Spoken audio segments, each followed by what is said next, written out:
Okay, it's 11 o'clock. Son las 11 aquí en Denver y a la 1 en Eastern Standard Time y a las 12 en Argentina con nuestra invitada.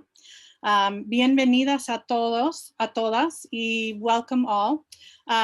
Iban a tener el placer de la presencia de Greta de León, directora de la Red de Investigación de las Américas, o ARENET, como moderadora hoy, pero están trabajando en la luz en su pueblo y no tiene conexión hoy. Les pido un poco de paciencia. Normalmente tenemos a alguien detrás del escenario para manejar el lado técnico, pero hoy estoy sola. Pero les agradezco por su presencia hoy en esta presentación de Iberian Borderlands in Cyberspace. En esta ocasión con una plática con Viviana Conti, sobre su capítulo Connections and Circulation in the Southern Andes from Colony to Republic. Okay. Soy Catherine Tracy Good, o Tracy, bien más conocida como Tracy, directora del programa de herramientas para investigadores de ARENET, y nos da mucho gusto contar con su presencia hoy. El año pasado, uno de los proyectos más significativos de ARENET culminó en la publicación de The Oxford Handbook of Borderlands of the Iberian World.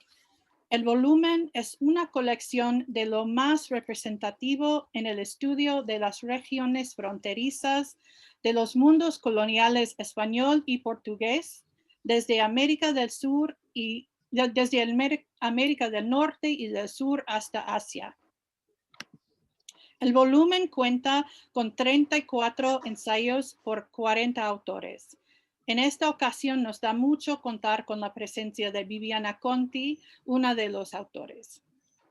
Pueden comprar la versión impresa del libro y sugerir a sus bibliotecas que compren una copia, o también existe una versión digital donde pueden tener acceso a los capítulos individuales en the Oxford Handbook Online, ya sea con su suscripción institucional o pueden comprar capítulos individualmente.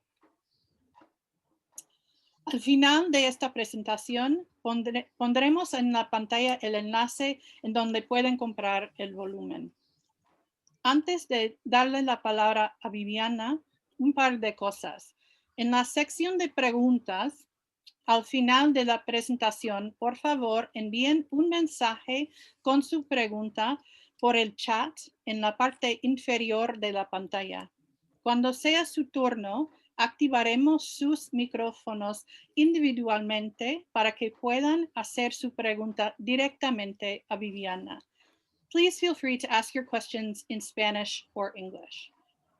Por último, esta presentación está grabando y la subiremos a las distintas plataformas de ARENET. Al participar en la sección de preguntas, significa que autoricen la grabación y difusión de su intervención.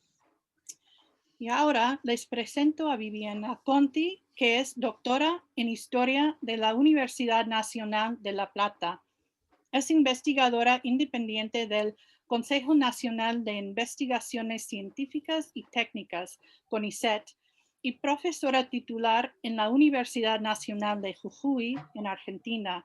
Pero felicidades a Viviana, que ayer me informó que está en proceso de jubilación de la universidad. Y es especialista en historia económica y social del siglo XIX en el área surandina. Ha sido profesora invitada y visitante en distintas universidades en Argentina, Brasil, Chile, España y Francia.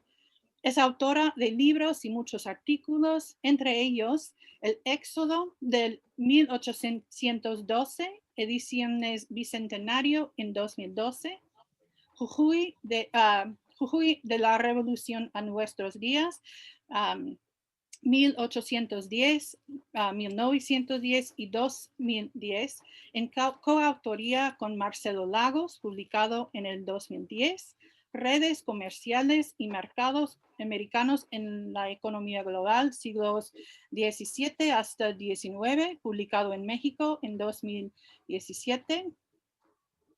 Y entre los artículos, circuitos mercantiles y redes de comerciantes del espacio surandino, de 1790 hasta 1850, integración regional entre la colonia y la independencia en la historia argentina en perspectiva regional y local, publicado en Argentina en 2017, y la fiscalidad en la emergencia de las provincias rioplatenses, en el libro Cambio Institucional y Fiscalidad en el Mundo Hispano, publicado en Madrid en 2017.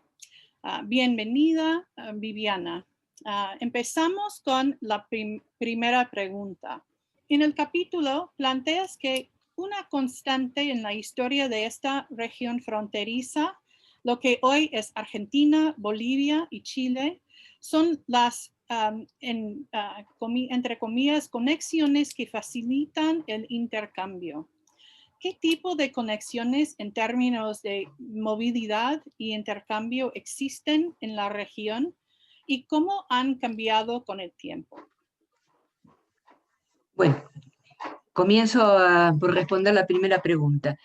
Realmente es parte del corazón del trabajo, ¿no? Del capítulo.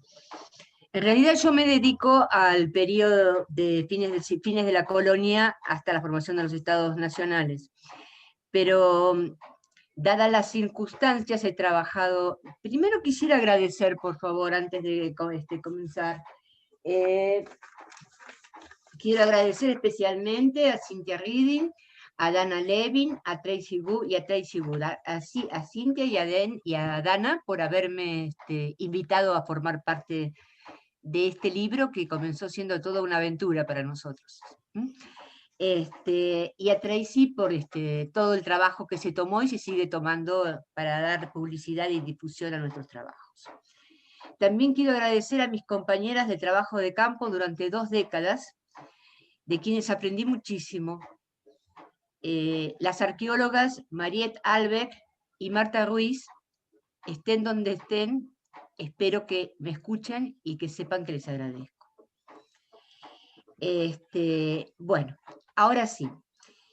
Esta zona en estudio que forma parte de lo que sería el espacio surandino, no todo el espacio surandino, sino que lo concentré la parte de fronteras, que es lo que me interesaba, lo que actualmente es zona de fronteras, o sea, las zonas limítrofes, fundamentalmente, que comprenden el noroeste argentino para este trabajo, ¿no es cierto? O sea, el recorte los hacemos nosotros, el noroeste argentino, lo que se llama el sur boliviano y actualmente el norte chileno, en la actualidad. Bien, o sea, lo que era antes el Río de la Plata, por un lado, el Alto Perú por otro, y la zona peruana del norte, del sur. Bien, a ver, la pregunta decía, ¿y cómo cambia con el tiempo? Bueno, yo en realidad siempre trabajé con la cuestión de los intercambios, porque considero que es algo identitario de esta región.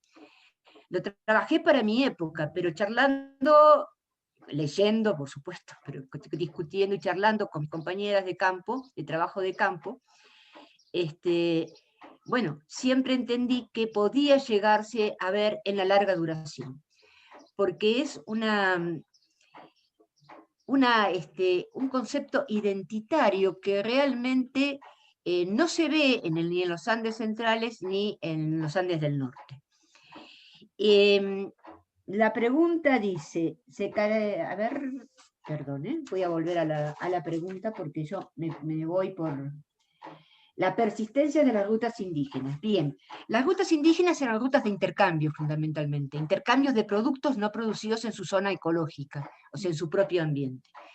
La región esta ya la vamos a ver en las diapositivas, cuando explique un poco más, cuando empiece a explicarla.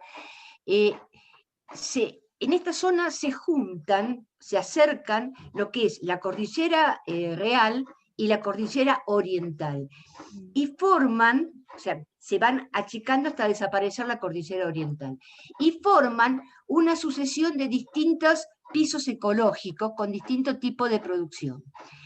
Desde tiempos prehispánicos fundamentalmente, la población indígena se manejó a través del caravaneo, o sea, de las caravanas de llamas, entre lo que eran el altiplano, que es una foto, es la foto que tienen ahí en el nombre del trabajo, del capítulo, es una vista del altiplano, con las zonas de bajas, ya sea del lado occidental, que baja hacia el desierto y hacia la costa del Pacífico, o la zona oriental que baja hacia los valles interserranos, luego hacia las yungas, que son selvas de altura, y posteriormente ya bajan a las tierras más bajas del Chaco o de los bordes amazónicos. O sea, este movimiento de caravaneo, o sea, eran caravanas de llama, que se llaman caravaneos, se vienen estudiando por los arqueólogos desde hace años y se observan claramente como un proceso que no cambió. O sea, cambiaron las tecnologías, cambió la política, cambiaron los límites, cambiaron muchas cosas, pero la complementariedad de producciones de distintas zonas ecológicas todavía sigue existiendo. A veces aferrado al mercado, a veces de contrabando, como sea, pero sigue existiendo. No sé si era eso la pregunta. ¿Y cómo cambia con el tiempo? Bueno, con el tiempo va cambiando muchas cosas. La coyuntura política, la coyuntura económica, aparece el imperio inca, aparece el mercado español, aparecen las repúblicas, pero esta singularidad identitaria o sea, de caravaneo, o en el principio, luego de arriero, ¿no?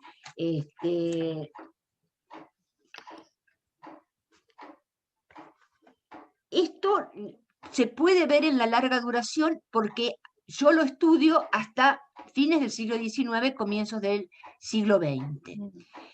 En la actualidad todavía persiste, pero eso creo que forma parte de otra pregunta, aunque de manera ilegal, porque los estados nacionales no permiten esos intercambios. Pero fundamentalmente a lo que la pregunta tiende es a sí, más o menos como la primera pregunta, como más o menos una descripción general, pero también estás hablando de la segunda pregunta, también de la importancia del medio ambiente, ¿no? Y también esta coadaptación de las rutas indígenas y cómo usaban los españoles esas rutas, pero también como seguían los indígenas también en esa circulación y las conexiones. Sí, bien, con los españoles llega el mercado, ¿sí? Y al llegar al mercado se subsume, digamos, los tráficos, quedan subsumidos los tráficos campesinos y o sea, de intercambios de distintos ambientes ecológicos, detrás de las grandes movilidad que provoca la minería y la necesidad de abastecimiento de zonas urbanas y de zonas mineras, ¿no? Y de establecimientos mineros. Sin embargo, las movilidades campesinas continúan, o sea, acá hay una cosa que no sé si te voy a tener tiempo para explicar toda la exposición, pero las movilidades campesinas pre-incas tenían relación con lo que es la diapositiva número 4, que es el perfil de Troll, y de Troll y de Bruch. Ahí están ubicados los Andes, y esta es un mapa físico. Este es el perfil de Troll y de Bruch, ¿no es cierto? Que va ¿Pero desde... es lo que quieres o no? No, déjalo. Que va desde el Océano Pacífico, el desierto, baja a los salares, sube a la cordillera, va a los valles interserranos y baja a las Yungas y al Chaco. Y según las zonas, también al borde amazónico, ¿no? Entonces, esta necesidad de conexión, de cambio de producciones, o sea, para poder acceder a productos no producidos en su ambiente ecológico, es una constante que se ve desde el periodo pre-inca. Y este perfil de Troll lo que observa es un corte este-oeste o oeste-este, o sea, transversal, ¿sí? Que es digamos, el circuito tradicional del caravaneo que hablan los arqueólogos y de los primeros intercambios antes de la llegada del Inca. La llegada del Inca, si puedes poner el gráfico, a ver, espera un poquito, que te digo qué gráfico, el del mapita, el 8, en la diapositiva 8, ahí está. Como usted, es la anterior, Tracy. Sí. Ahí está. Perfecto. Como ustedes pueden ver, o sea, el imperio inca se apropia de toda esta movilidad indígena, pero fundamenta y crea, y se apropia de sus rutas, por supuesto, las perfecciona muchísimo, y crea las dos primeras del cacho, ay, espere que no me sale el nombre, la ruta real inca.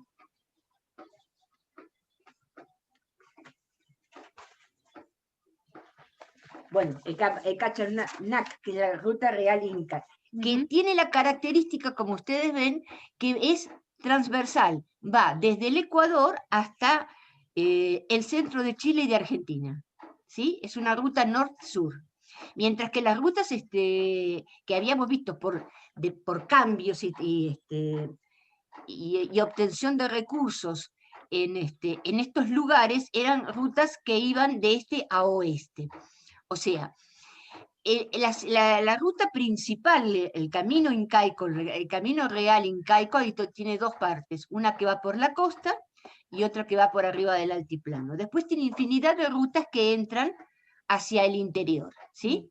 Por inclusive hasta el comienzo de la Amazonía. Pero no me acuerdo qué más me preguntaban. Estas rutas indígenas siempre van de norte a sur para los incas, y las de intercambios son transversales. En el periodo español también se apropian de la movilidad y de las rutas de intercambio que hacían los incas, pero con otros fines, y además con otros, digamos, con otros puntos. Mientras que el Inca tenía el Cusco unido a los 4 puntos del Tahuantinsuyo, los españoles formaron la ruta, el camino real, desde Lima hasta Buenos Aires. Siempre también fue norte a sur. Los caminos transversales, todos los que eran, de nuevo volvamos a la 4 si lo quieren ver, que van desde la costa hasta las yungas, eso quedó en manos de los indígenas para sus propios intercambios. No se modificó hasta que no aparece, hasta la era republicana. Hasta la era republicana no se modifica. Hasta la actualidad no se modifica, ¿no? Porque todavía hay campesinos que siguen haciendo esos mismos intercambios, aunque ahora son considerados ilegales porque cambian las fronteras. Pero hemos tenido casos, no hace muchos años, de campesinos que llevaban sus burros del altiplano argentino a la parte del desierto chileno, y fueron tomados prisioneros por los carabineros, por contrabandistas, les mataron los burros, le requisaron todo, y hubo que trabajar desde acá para que le obtuvieran los liberaran, ¿no es cierto?, con abogados de Chile y todo lo demás. Pero hay varios casos de estos, después les cuento otros. Pero sigue existiendo esa forma de de intercambio de recursos no producidos en su zona ecológica, porque está asociado no solamente a la economía, está asociado al parentesco, está asociado a las amistades, está asociado a las relaciones sociales, está asociado a muchas cosas que se fueron forjando a lo largo de los siglos. Por eso digo que forma parte de la identidad. No sé si con eso Muy bien, contesto la sí. No, pregunta. este es tan interesante, ¿no? Y las conexiones, como a mí me interesa mucho que la mayoría son del norte al sur o del sur al norte, que de los transversales son un poco menos importante, pero para los españoles supongo que era porque para ellos las conexiones entre los virreinatos era importante también, entonces, Exactamente, sí. sí. Sí, tanto el imperio inca como la dominación española privilegian las relaciones norte-sur, pero eso no quiere decir que hayan desaparecido las conexiones este-oeste. Y esto reaparece nuevamente cuando toman vigencia para el sector mercantil, fundamentalmente, porque a partir de la dominación española, todo lo que tiene valor cae bajo de lo que es el mercantilismo. Entonces, cuando toma el mercado, toma como centro importante un puerto del Pacífico para importaciones y exportaciones, utiliza a los indígenas que continuaban haciendo esos intercambios y utiliza los pasos intercordilleranos que utilizaban esos indígenas. De los cuales, por supuesto, como en todos, siempre uno es el legal, el que cobra los impuestos, pero los demás existen. Yo lo he visto en trabajo de campo con arqueólogas a 5.000 metros de altura, ¿no es cierto?, donde hay hasta capillas para los arrieros que hacían ese trabajo. Fundamentalmente este trabajo de transmisión de conexión este-oeste era hecho desde el lado occidental por los indígenas atacameños, ¿sí? Que además era mano de obra mucho más barata que los indígenas de la zona oriental. Que necesitaban, porque como viven en oasis, ¿sí? Necesitan continuamente, es uno de los desiertos más secos del mundo, el desierto de Atacama. Entonces necesitan continuamente productos para la subsistencia y vienen a los intercambios, traen la sal, por ejemplo, que es muy importante para los ganaderos, tener acceso a la sal, trae otros productos que obtienen de la pesca o de otras cosas, o de otros lugares, o que vienen del mar, o que vienen de otro puerto, y los intercambian por productos que ellos necesitan para su subsistencia, que se producen en los cerros, en los valles o en las yungas. Fundamentalmente la coca es un elemento importante, ¿no? Y después todo lo que son las legumbres y alimentos, que son que carecen, no alcanzan no alcanza para la reproducción social de estas comunidades. Muy bien. La próxima pregunta sigue con esta idea. El argumento tuyo sobre la movilidad y las conexiones a través de esta región fronteriza se basa en una comprensión del medio ambiente, tanto en términos de la diversidad de terrenos del espacio andino sur, como también en relación con la economía. La transición de la llama a la mula es un ejemplo muy interesante y hablas de esto en el artículo, pero ¿podrías explicar por qué se dio esta transición y qué significó para la movilidad y el comercio español en esta región? Sí, en realidad no es un trabajo mío, yo tomo el trabajo de Gabriela Sica, que tiene un artículo muy bueno, que es compañera mía de trabajo, sobre la aparición de la mula. Gabriela siempre dice, además, que acá en esta zona sur, los animales españoles llegaron antes que los españoles. O sea, los largaron en México y siguieron hacia el sur. O sea que antes que llegaran los españoles a esta zona, ya habían llegado muchos animales. Bueno, los indígenas se apropian de los animales europeos. Ahora bien, eso es en un principio. Ya para el siglo XVII, o sea, la minería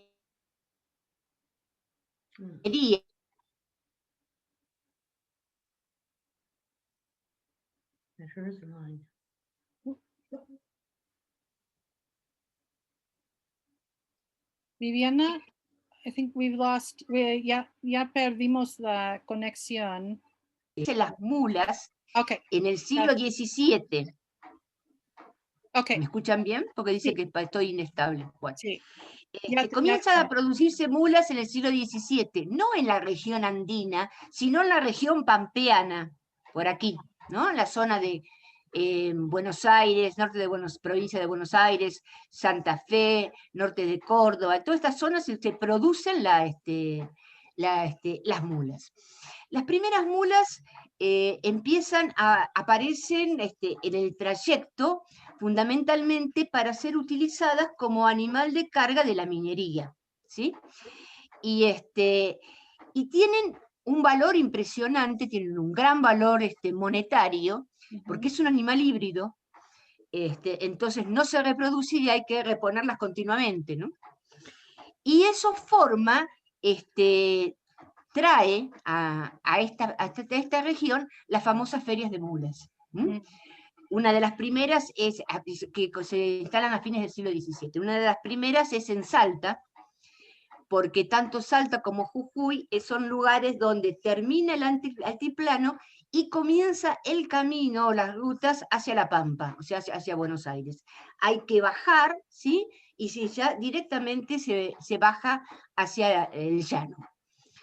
En cambio, para subir desde Salta, desde Jujuy, es necesario, tanto para el trajín, o sea, para andar, como para la carga, es necesario la mula. ¿Por qué la mula? Hasta ese momento se había utilizado el caravaneo, o sea, el caravana de llamas. Las caravanas de llamas creo que están en una diapositiva para que vean las llamas. No es una caravana, pero para que vean las llamitas en los animalitos. No me acuerdo a ver a dónde la puse.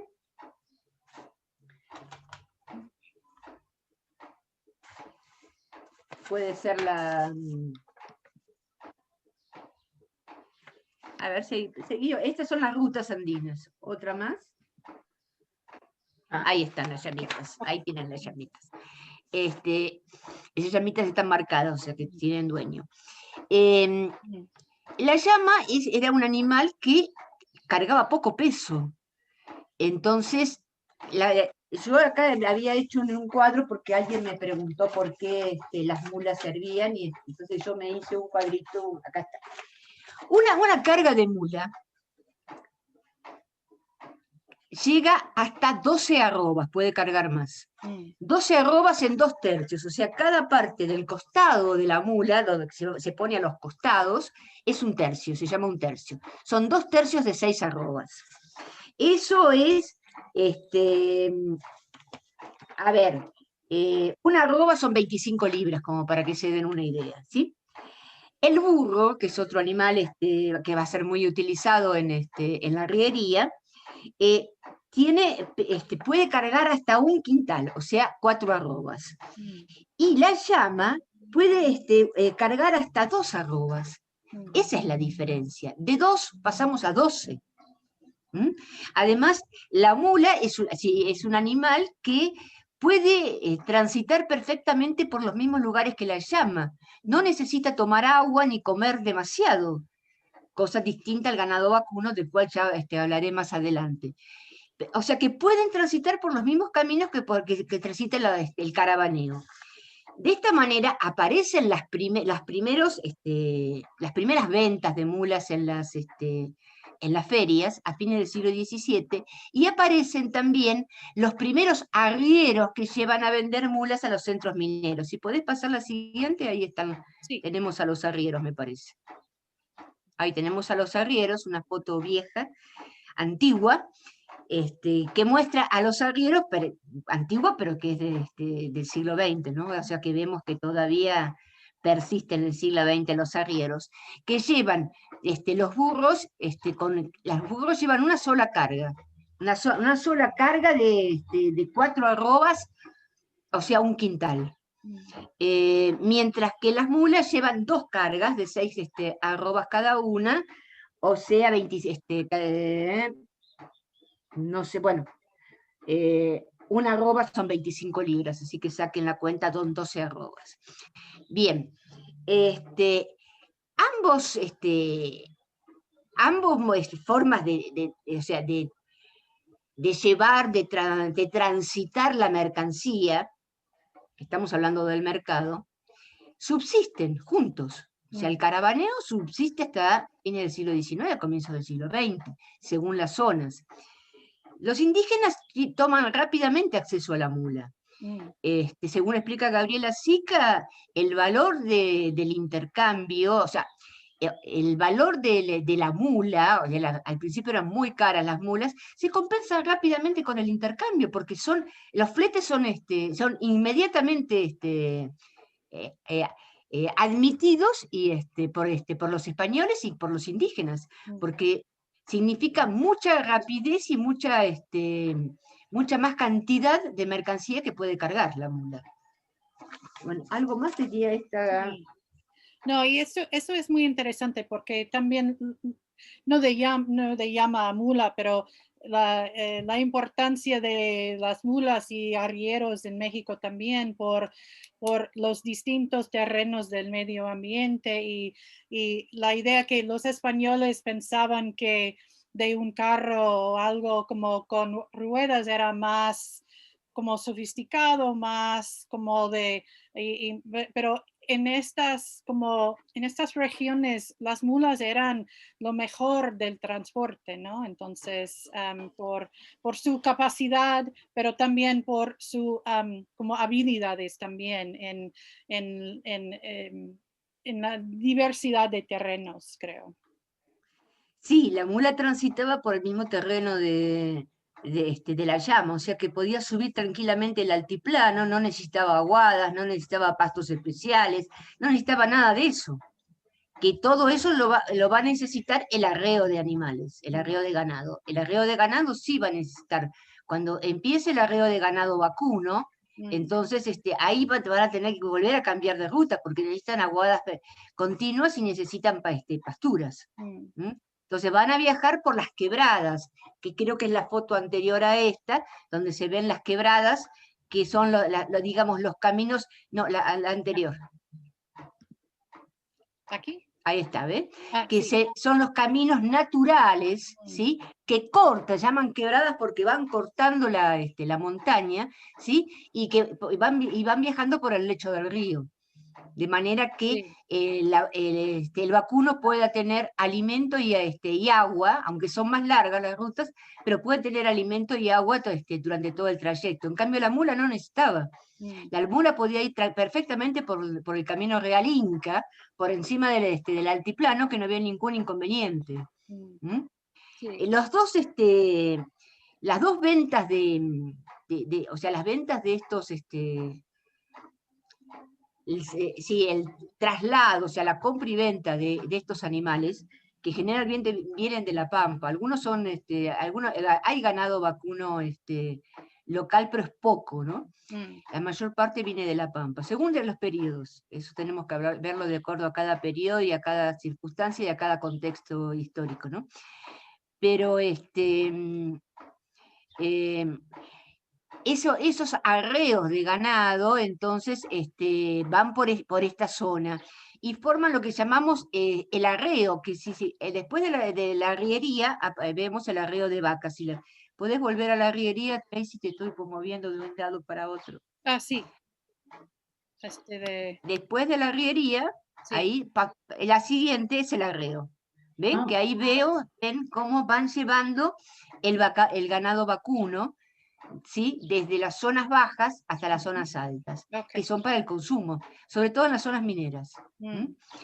La arriería llevaba todos los elementos necesarios para zonas totalmente inhóspitas, donde no había alimentos, y sobre todo había algunos elementos que eran típicos del sur, del espacio surandino, de las yungas, como podía ser la coca, que la necesitaban para trabajar en las minas, el aguardiente, ¿sí? Aguardiente de uva y aguardiente de azúcar, el azúcar, y todo tipo de alimentos que podían necesitar. El arreo de vacunos es especialmente dedicado a el consumo de carne en los centros mineros o en los centros urbanos. Mm. Ahora bien, una cosa que yo quiero, porque por ahí dice, y bueno, ¿qué pasó con los intercambios campesinos? Es que los mismos arrieros y los mismos capataces, peones de los arreos, llevaban los intercambios a los lugares que iban, ¿sí? Ujú. Había intercambios que continuaban, pero había otros que iban en manos de estos transportistas, ¿sí? Son los transportistas de la época, que llevaban los bienes de suyos y de sus vecinos para intercambiar en distintas zonas a lo largo del viaje, ¿sí? O sea que siguió y continuó. Bueno, Muy bien. ¿querés que Sí, está la pregunta esta? No sé si la persona que sí. la hizo considera que falta algo más. Oh, ok, bueno, es que tenemos, sí, algunos más, pero am, ahora hablamos más de como la corazón el corazón, disculpe, el artículo, pero también de tus investigaciones.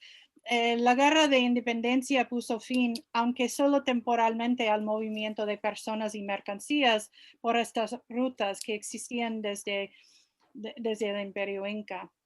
Um, en parte, esto fue por la violencia del conflicto, pero también por la reestructuración, disculpa, de las regiones fronterizas con el establecimiento de nuevas jurisdicciones y nuevas fronteras en el periodo republicano. ¿Cómo cambian estas nuevas jurisdicciones políticas y la forma en que la gente podía usar las rutas de una vez unieron esta región fronteriza? Bien, por empezar las guerras de la independencia, yo quiero parar un poco en esto porque fue un trabajo que me costó mucho, me llevó mucho tiempo y me costó mucho trabajo. Aquí ven lo que se intercambian en las ferias andinas. Después vamos a hablar un poco de las ferias también. Ok. Eh, las guerras de la independencia se llevaron a cabo, se realizaron en este propio terreno. O sea, venían desde Cusco, las huestes realistas, invadían el Alto Perú y luego invadían en lo que es el noroeste argentino. O sea que subsistían, vivían y subsistían de acuerdo a los recursos de la zona, ¿sí? Siempre por los caminos importantes. Los caminos más alejados, que eran manejados por los indígenas, nunca los ejércitos entraron, ¿sí? Esos caminos quedaron en manos de indígenas y rara vez fueron transitados, salvo por exploradores, pero no por los ejércitos. Pero lo que llamamos los caminos principales, camino de mulas o el camino de las vacas, los caminos por las tierras altas o por las tierras bajas, fueron utilizados tanto por los ejércitos que venían de Lima como por los ejércitos que venían de Buenos Aires, ¿sí? Y este fue escenario de guerra, ¿sí? Hubo 3 abandonos de la ciudad, que se llaman los éxodos en Jujuy, por el avance de las tropas realistas en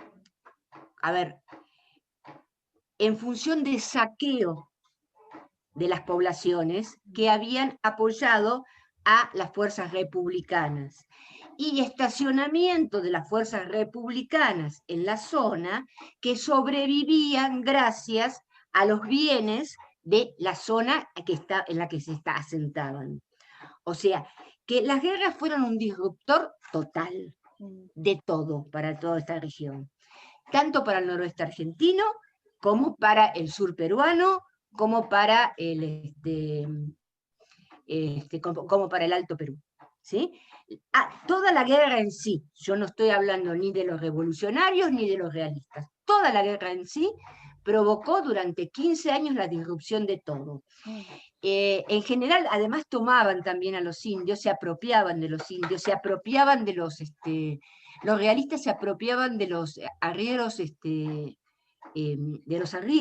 que eran los conocedores de los caminos, los tomaban prisioneros, ya creo que para 1815 o 17, el Cabildo de Jujuy dice que perdió 200 arrieros en el camino hacia el Alto Perú.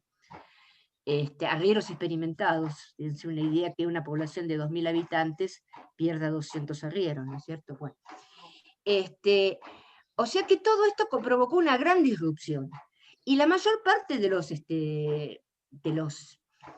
indígenas de la zona huyeron hacia lugares donde no podían llegar los ejércitos. Y volvieron recién después de 1825, cuando se calmaron las cosas. No interfirieron con las guerras, directamente se apartaron, ¿sí? ¿Qué es lo que pasó ahí en ese momento entre las transacciones indígenas con otros indígenas? No sabemos, porque no pasaron por lugares donde quedara asentada ninguna circulación. Los lugares donde se asienta que fulano de tal circuló, ¿sí? Son las aduanas. Ya los cerros apartados, las montañas apartadas, ya no había aduanas, entonces no sabemos absolutamente. Pero el Cabildo dice que la mayor parte de los indígenas se fueron a lugares apartados, en cerros, y llevaron todo lo que podían llevarse. Y no vuelven hasta después de la Guerra de la Independencia. O sea, fue un disruptor total. Yo analicé a través de los libros de cuentas de Jujuy, porque es el último punto donde se pueden hacer los intercambios desde La Pampa hasta el altiplano. Es el lugar donde se baja hacia la Pampa y se sube hacia el altiplano. Y los 2 únicos años en que hubo, digamos, transacciones normales a nivel de mercado, ¿no? No estoy hablando de transacciones campesinas ahora, sino a nivel de mercado, inclusive con algunos bienes que son campesinos. Fueron los años en que el ejército republicano, o sea, el ejército de Buenos Aires, ocupó el Alto Perú. Entonces, en esos momentos aprovecharon a saldar cuentas, eso yo lo explico, y doy casos. Aprovecharon a saldar cuentas entre los comerciantes, aprovecharon a surtirse de productos, pero son muy pequeños, el año 1813 y el año 1815, nada más. Después los demás hubo creo que 11 o 12 invasiones realistas y a la zona, algunas muy agresivas, y hubo por lo menos 3 grandes expediciones desde Buenos Aires hasta el Alto Perú, que se ubicaron en la zona, ¿no? Para poder acceder al altiplano. No sé si esto es... Sí. Ahora, ahí no tenemos divisiones políticas. Y las divisiones políticas que se dibujan en los mapas del siglo XIX, que más adelante están mencionados, esas este es un mapa del siglo XIX. Esas divisiones políticas lo único que consiguen es poner una aduana del lado argentino, del lado boliviano, ¿sí? Eso no quiere decir que todo el ganado o que todas las mercancías que yo cuantifico día por día que está pasando por la aduana sea la totalidad, porque hay inmensidad de caminos que no eran controlados y que manejaban los indígenas, y que manejaban también los arrieros. Los caminos vigilados, permitidos, vigilados, y donde se les tomaba cuenta de lo que habían pagado los impuestos en la aduana de salida y el paso para ahí, y se preguntaba hacia dónde iban, con quién iban a comerciar, todo ese tipo de cosas, ¿sí? Pero los demás caminos no. O sea, no funcionaron como fronteras estos trazos que aquí vemos, que además son totalmente distintos a la realidad, ¿no? A lo que pasa hoy en día. Como ven, Bolivia tiene todo el litoral pacífico, la salida al mar. Argentina le faltan partes del Chaco que ahora se apropió. O sea que acá tienen la salida al mar de Bolivia, ¿sí? Luego se la apropió Chile, junto con el sur de Perú. Toda esta zona es chilena después de la Guerra del Pacífico. Entonces, estas no eran fronteras dibujadas, pero no actuaban como líneas fronterizas.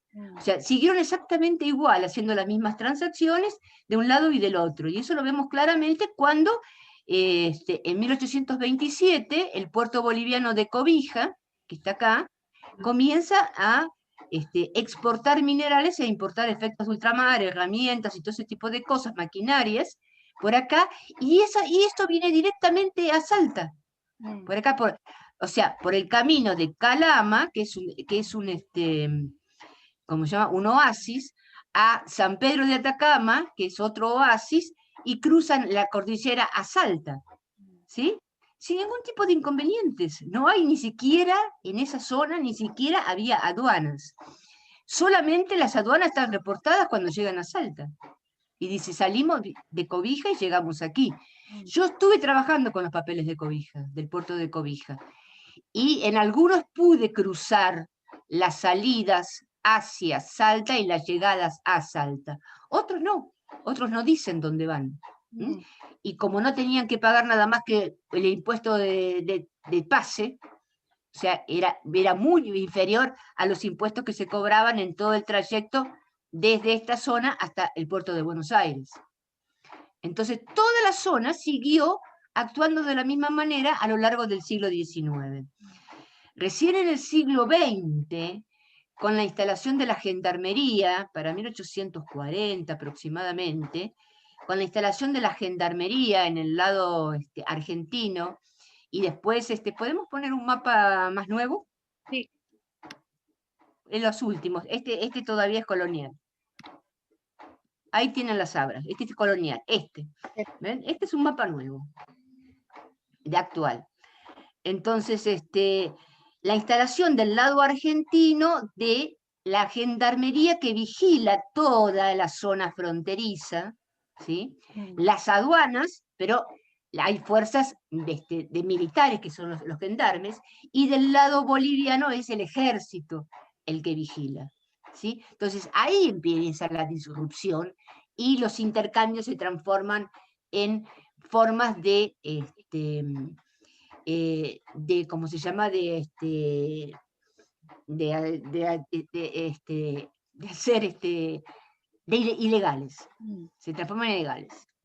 No se pueden hacerlos porque no pasaron por la frontera, no pagaron los impuestos establecidos, no se ajustan a las leyes del país, y entonces son ilegales. Pero como dijiste antes, siguen con...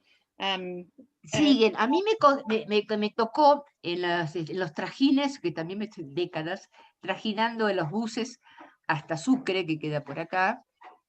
A ver que la encuentre a Sucre, pero más o menos por acá queda Sucre. ¿Sí? Desde Jujuy hasta Sucre, en ómnibus, en bus. Me tocaron muchísimas cosas, pasé muchísimas cosas. Una vez que me dijeron que estaba haciendo contrabando de papeles porque traía fotocopias del archivo de Sucre. Parece gracioso, pero tuve que pedir al jefe de los gendarmes que leyera las autorizaciones que yo tenía, que había estado trabajando en el archivo y que era profesora de la Universidad de Jujuy. Pero sí, pasan cosas. Pero hace unos pocos años me tocó venir y fui a dar un curso a La Quiaca, acá en el límite, justo con la ciudad fronteriza de Villazón del lado boliviano. Fui a dar un curso para un posgrado que se estaba dando sobre recursos de la puna para los maestros de la zona. Y cuando volvía en el bus, nos pararon en Tres Cruces. Tres Cruces es el punto más alto de la ruta, digamos, de la ruta nacional, ¿sí? De la ruta 9, la ruta nacional, la interamericana. Está a 4.000 metros de altura y está en el medio de la nada. Entonces paró la gendarmería, nos hicieron bajar todas las cosas, generalmente lo hacen, pero agarraron los costales de los campesinos que estaban llevando papa andina, no la papa normal, sino la papa andina, que solamente se consigue en Jujuy, pero muy poco, porque es más típica de Bolivia y del sur de Perú. La oca, que no se consigue en ninguna parte, solamente es típica de ahí. Salían costales, nada más, y se los requisaron todos. Entonces yo muy amablemente me acerqué, pregunté quién era el jefe de la gendarmería, que estaba haciendo ese operativo. Se presentó y le pregunté por qué le sacaban a los campesinos un costal de papa, porque evidentemente habían hecho su transacción. Venían con la papa desde Bolivia porque habían dejado otra cosa, ¿sí? Y me dijo, pues es contrabando, señora. No pagaron impuestos y atentan contra el mercado nacional. Yo digo, perdón, en la Argentina no se produce papa andina. No están atentando contra el mercado. Son órdenes. Sí. Y eso lo viví yo, o sea, no es una cosa que me contaron, ¿no es cierto? Bueno, como esa tengo varias aventuras, No, cruzando las pero como fronteras, para entender como trajinante. y como la larga duración de esa historia es muy interesante. Y ahorita aunque tengo más preguntas, pero quiero dar al público, a la audiencia, la oportunidad de hacer preguntas también. Entonces, si pueden escribir un mensaje en la función del chat y puedo dejarles la oportunidad de hacer preguntas.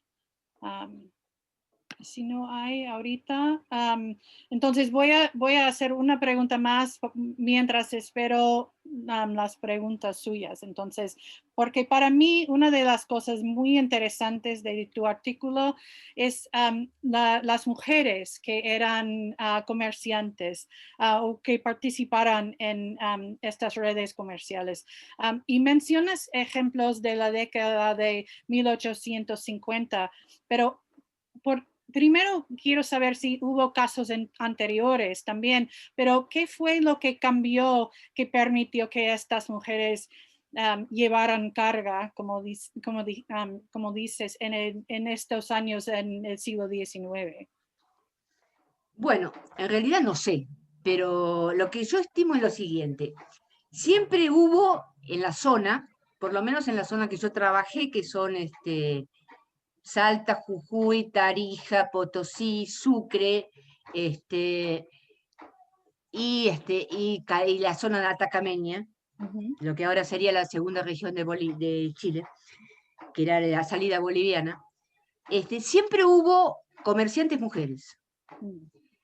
Tanto porque habían heredado de sus padres, y la ley establecía, la ley española siempre estableció la división entre hijos sin que, creo que son las leyes de Burgos, si no me equivoco, sin que se beneficiara a unos o a otros, ¿sí? Era la igualdad para todos. Hubo mujeres que eran comerciantes. Hubo mujeres, te estoy hablando de la época colonial tardía que yo conozco, hubo mujeres que eran pulperas. La pulpería era un lugar, no sé si lo conocen, donde se vendía de todo tipo de productos, pero además se podían consumir los productos así, ¿sí? Eran pulperas. Pero nunca había visto mujeres que eran arrieras, eran jaboneras. Encontré una mujer dueña de una jabonería, ¿sí? Pero nunca vi mujeres que eran arrieras y a mí me llamó mucho la atención. Entonces las empecé a rastrear. En realidad los arrieros no aparecen en la guía ni de entrada ni de salida. O sea, si el arriero sale de Salta y llega a Tarija, yo lo agarro en la guía que presenta en Salta y después veo si realmente es eso lo que lleva a Tarija, porque a veces venden en el camino también.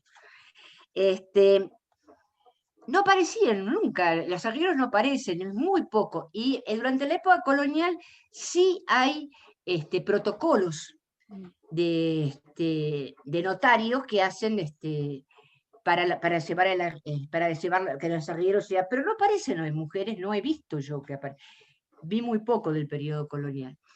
Pero el siglo XIX no. Y me empezó a llamar la atención y además anoté los momentos, no es 1850 solamente. A ver, son en los momentos de paz, donde no hay conflictos en la zona. Eso es importantísimo. A ver, yo me gustaría encontrar en medio de todo esto a mis arrieras. Pero están por acá.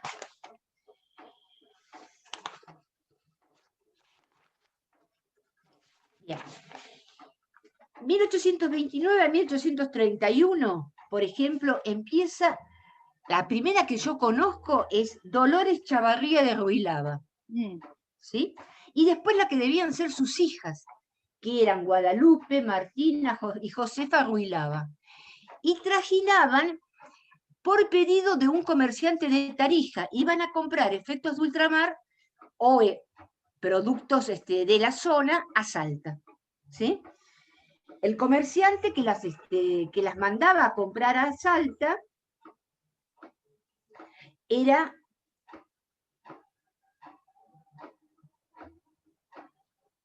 Domingo Arce y otro Isidro Granados. En 1830 me aparece otra más que firma con su nombre. Porque el problema es que cuando sacaban la guía en la aduana, generalmente ese almacenero, el que lo está vendiendo, no aparece el arriero. Cuando aparece el arriero, dicen, con el arriero fulano de tal. Pero es muy raro que aparezca, ¿no? Están como perdidos los arrieros en el siglo XIX. O sea, la parte notarial es totalmente distinta del 18, o sea, del periodo colonial al periodo republicano. Entonces, en 1830 también, que es una época de paz, del 29 al 31. En el 31 hay guerras civiles impresionantes en esta zona. Está el avance de Facundo Quiroga, que amenaza con invadir Salta. O sea, es una época muy, muy peligrosa. Y después, entre 1836 y 1838, está la guerra entre la Confederación Argentina y la Confederación Peruano-Boliviana, que tiene lugar en esa zona, casualmente. Entonces, en esos momentos no van arrieros, directamente no aparecen los arrieros, no aparecen ni las transacciones, porque son decomisadas por los ejércitos opositores. Inclusive he encontrado, por ejemplo, comerciantes que llegan a Potosí son puestos presos por ser argentinos, ¿sí? En el archivo de Potosí lo encontré, me pareció muy interesante. Entonces las mujeres, primero, se comienzan a desplazar después de la formación de los estados y cuando viene la tranquilidad. Los momentos en que los veo son en 1829 y 31, en el 30, que aparece esta mujer que era Victorina Tejerina, que la mandaba un comerciante de Salta llamado Ildefonso Álvarez Navarro para que llevara pasas de uva, jabón, textiles, inglés y resmas de papel a Tarija, ¿no? Y termino con las mujeres y sigo con otra cosa, porque si no... Y después en 1800, también para la misma época, Josefa Saracho, que es vecina de Tarija, y que tiene registros repetidas oportunidades entre el 30 y el 50. Y en el 50 y 51, que son años de paz, es cuando veo más mujeres. Y algunas van juntas, porque no las encuentro. Cada vez que sacan la guía, una, al lado saca la otra. El número siguiente de guía es de la otra. O sea que están viajando juntas. Y viajan con burros y además tienen peones. Qué interesante, muy interesante. Son señoras arrieras. Sí, muy bien. Porque el arriero era un señor. Sí. Ok, ahorita voy a dar la palabra a María Teresa Bobby, que tiene una pregunta. Te voy a unmute ahorita, María Teresa. Ok. ¿Me oyes? Buenas tardes. Hola, Marita. Buenas tardes, hola. Viviana, lo que yo te quería preguntar es, cuando vos hablabas de las aduanas, ¿sí? ¿De la qué? De las aduanas. Sí. ¿Sí? Cuando encontré en los registros receptorías, ¿las receptorías son lo mismo que las aduanas, cumplen las mismas funciones o solo es un cambio de denominación? No, están las aduanas principales y las receptorías están en el camino entre una aduana y la otra, en puntos que se consideran estratégicos. Y son a los fines de comprobar que esa persona que está trajinando por ahí pagó los impuestos en la aduana principal. ¿Sí? Entonces le ponen como un sello donde dice, pasó por tal receptoría y lleva la misma cantidad de cosas. Porque otra es que la vendan en el camino, o que compren en el camino, y después, ¿sí? Que eso solía suceder, por ejemplo, con el aguardiente de uva desde San Juan y con las pasas de uva y las pasas de higo, ¿no? Que iban vendiendo en el camino o iban comprando en el camino, y entonces tenían que agregarle más impuestos cuando entraban a la aduana de Salta, porque no era lo mismo que habían tenido que pagado cuando salían de la aduana de San Juan. O sea, las ¿Y siguen? receptorías aduaneras lo que hacen es vigilar, que ¿En la vayan por el actualidad camino siguen legal. las receptorías o no? En la actualidad, ¿Eh? o ya no. En la actualidad, ¿las receptorías siguen estando o ya no? Solo son aduanas. No, ahora no tenemos receptorías, Por Marita. Vos eso, cuando pasás por la aduana. por la Y aduana. las aduanas son nacionales. Antes las aduanas eran provinciales, no te olvides de eso. Sí. ¿Sí? Hasta 1853, cada estado provincial era un estado independiente, tenía sus propias aduanas, su propia organización política, su propia organización económica y manejaba sus recursos. Después de la Constitución del 53, recién las aduanas son nacionales. Y por unos años todavía permanecen las aduanas locales, a pesar de que la Constitución los prohíbe, pero hasta que se organizan definitivamente las aduanas nacionales, y es más o menos para el 1860. Y ya se sacan las receptorías. O sea, si vos querés sacar algo de Jujuy para llevarlo a Bolivia, ahora pasás por la FIP. Exacto, ¿sí? sí. Pero no, es otro el mecanismo, pero en ese momento había que pasar por la aduana y después era revisado en cada receptoría. Una receptoría importante estaba en León, porque en León se trepaba. Otra receptoría importante estaba en... En la Quiaca también había, en Yavi. antes de la Quiaca, sí, en la Quiaca estaba la aduana, sí. Sí, en Yavi. Y en Yavi, o en la Quiaca, depende. Y después había en el camino, había en Hornillos, había una receptoría, y había cuando comienza la quebrada de las cuevas, porque se trajinaban, las vacas iban desde de la quebrada de Humahuaca, porque iban por el agua, tomaban la quebrada de la cueva, ¿sí? Pasando Humahuaca, y seguían por la quebrada de la cueva hasta Yavi. Entonces, siempre iban por pasturas y aguas. Entonces, lo que hacían las receptorías era fijarse si los documentos estaban bien y si la cantidad era la correcta. Bien, gracias. De nada. Ok, muy bien. La siguiente pregunta es de Cynthia Raring. Okay. Hola, Diana. Hola, Cintia, ¿cómo te va? Bien, bien. Conozco bien tu capítulo, pero quería preguntarte, ¿puedes distinguir en las fuentes, tantas fuentes que has estudiado, entre los arrieros que sean comerciantes por su cuenta y que son dueños de sus propias llamas o mulas, y los que son trabajadores para otros dueños y otros comerciantes? En el siglo XIX no tengo esa información.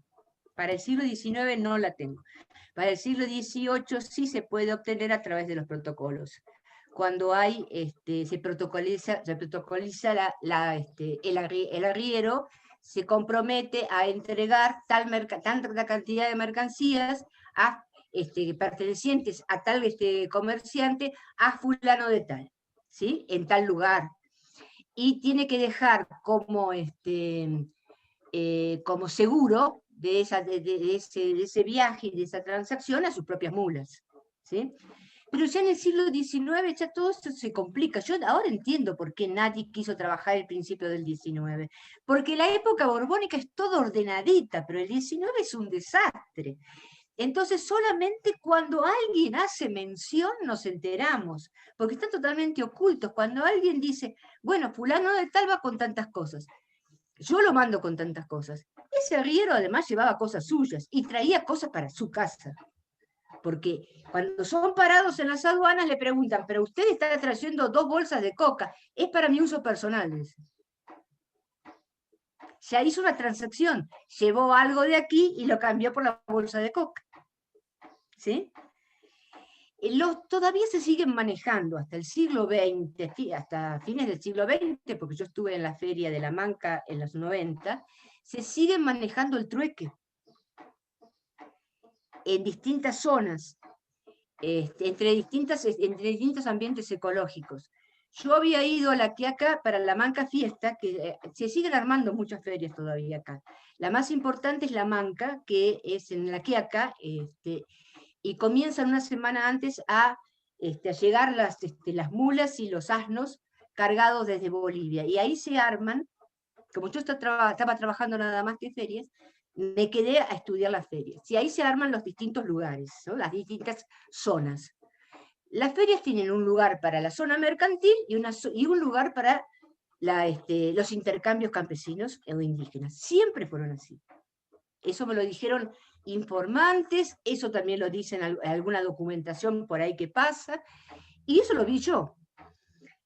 Bueno, yo quería comprar una manta muy bonita, tejida, de una chica muy linda que venía del interior del altiplano. Yo calculo que sería a mediados de los años 90. Y le dije, ¿cuánto cuesta?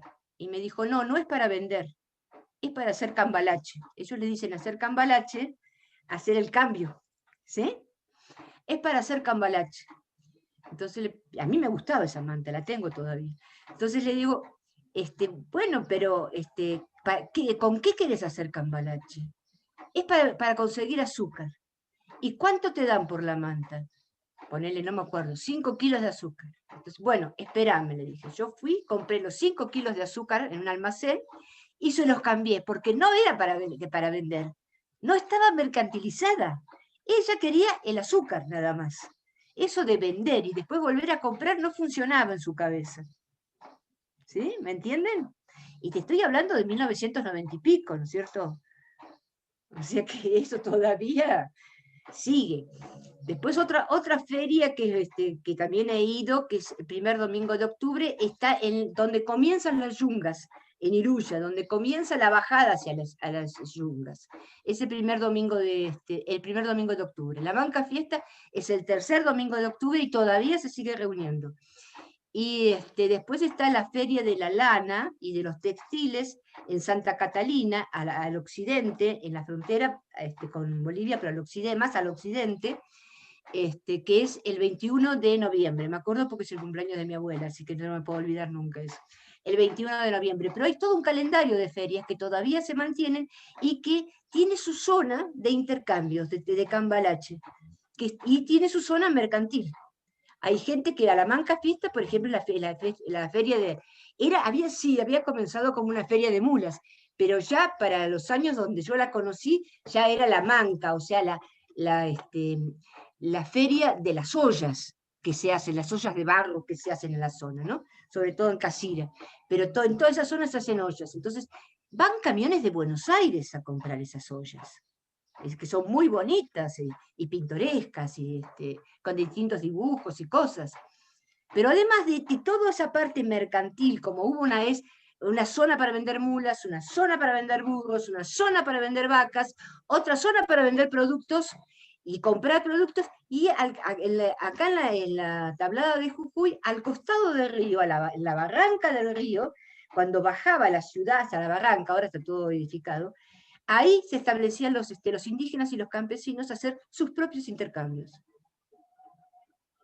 Sus propios intercambios regionales. Y todavía lo siguen haciendo en las ferias. Lo siguen haciendo. Bueno, no sé qué más querés que te cuente. Qué bien, ¿no? Que es otra vez que es una historia de la duración larga de Long Duré, ¿no? Que es tan interesante.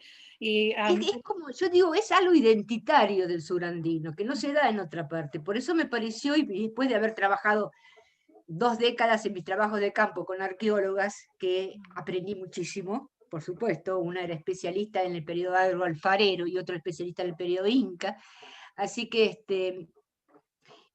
me pareció que era bueno tomar en la larga duración, porque es algo identitario que viene de antes de los incas, de antes de los españoles, ¿sí? Por supuesto, y antes de las repúblicas, y sigue pero abajo, ¿no es cierto? Por abajo. No se muestra porque ahora no está permitido. Muy bien. Está permitido para el momento de feria. Sí, sí, muy interesante. Cerrado para ese lugar. Perfecto. Y con eso vamos a cerrar la sesión. A ver, aquí tengo voy a screen share otra vez para que puedan ver lo de de la compra del volumen. Y claro que quiero dar las gracias a Viviana, que para una entrevista, pero más una conversación tan interesante sobre su trabajo y el artículo que está, que forma parte de the Oxford Handbook of Borderlands of the Iberian World. Y quiero también, mil gracias a todos ustedes por acompañarnos hoy. Por favor, estén atentos a las siguientes presentaciones de Iberian Borderlands en cyberspace en las próximas semanas y meses. Y la próxima presentación será el 20 de noviembre con Cecilia Sheridan, quien nos acompaña hoy en la presentación como parte de la audiencia. Estamos muy emocionadas para esta presentación y espero que todos nos acompañen en esta presentación el 20 de noviembre, pero también tenemos muchas presentaciones programadas para el año que viene y como dije, que estén atentos a nuestras redes sociales para más información. Y muchísimas gracias otra vez a Viviana y a todos ustedes. Espero que tengan muy buen viernes y fin de semana y nos vemos la próxima vez. Bueno, muchas gracias. Gracias, Tracy. Muchas gracias, Tracy. Hasta luego. Chao, hasta luego.